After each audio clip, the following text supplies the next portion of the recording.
So, in the Vedic tradition, moksha, liberation, which is freedom from the cycle of birth and death, is considered the ultimate goal of our life, ultimate goal, freedom from the cycle of birth and death.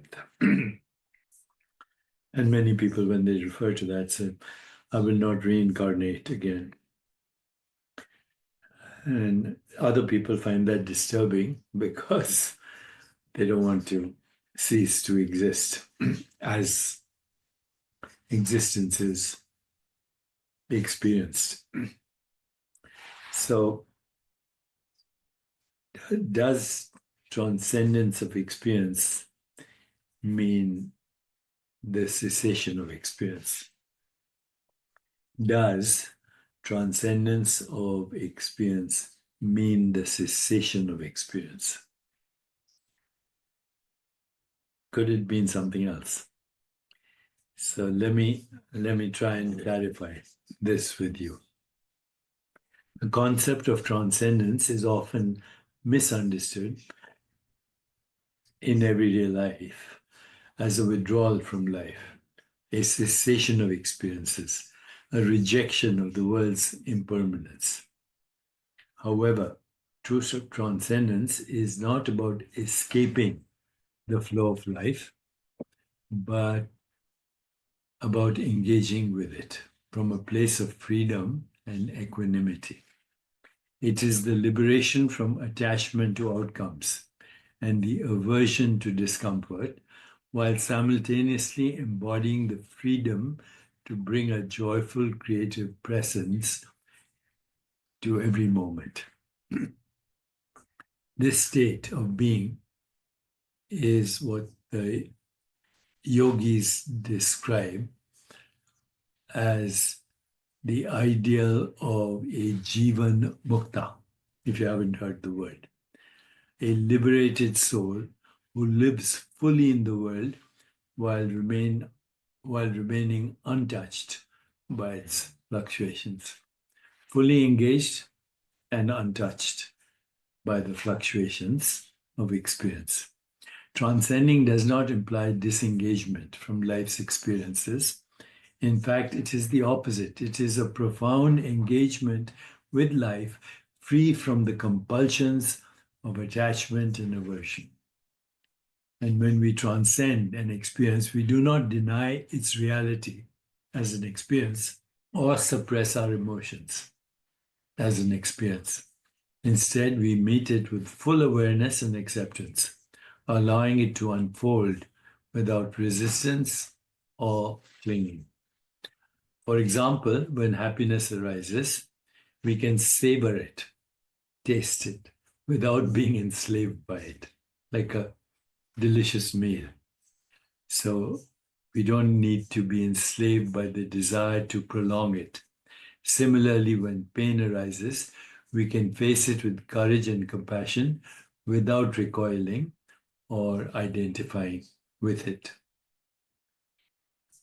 This freedom from attachment, which is frequently referred to as raga, and aversion, dvesha, is central to yogic philosophy and is a hallmark of transcendence. True transcendence is not passive, it is inherently creative. By freeing ourselves from the chains of attachment and fear, we unlock our capacity to generate joy and bring creative energy into every experience. This does not mean that every moment will be filled with external happiness, which would be kind of artificial and actually maybe bland.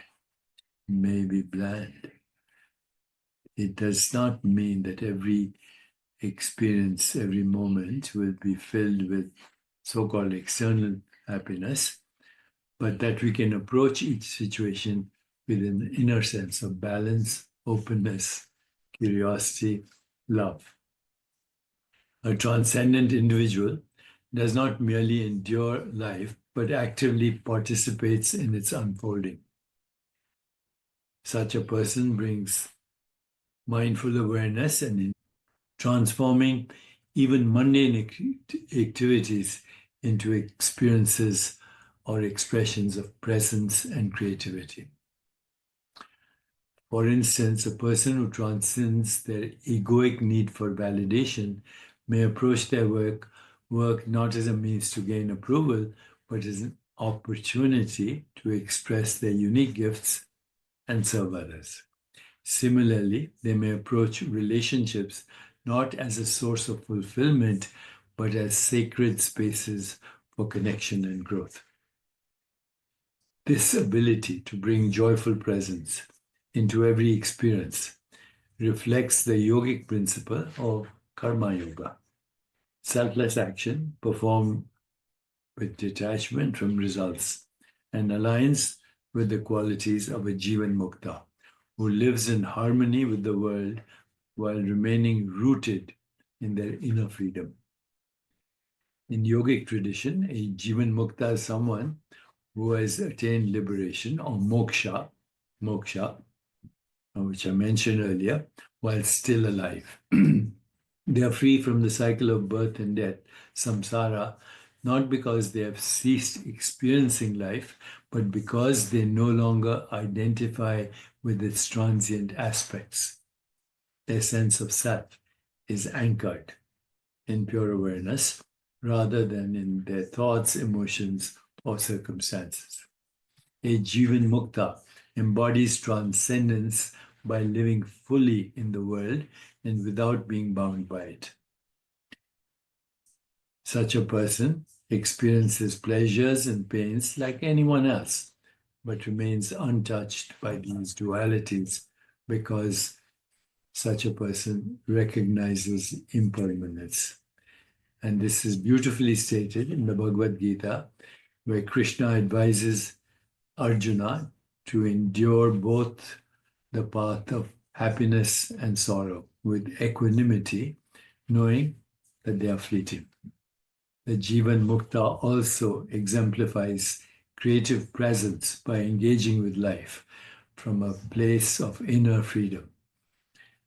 Such a person acts not out of compulsion or desire, but out of alignment with their higher self, their true self, bringing wisdom, compassion, and joy to every interaction.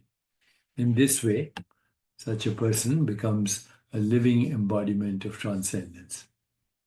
They actually realize they're not a person at all, that they are the awareness in which the person is a process.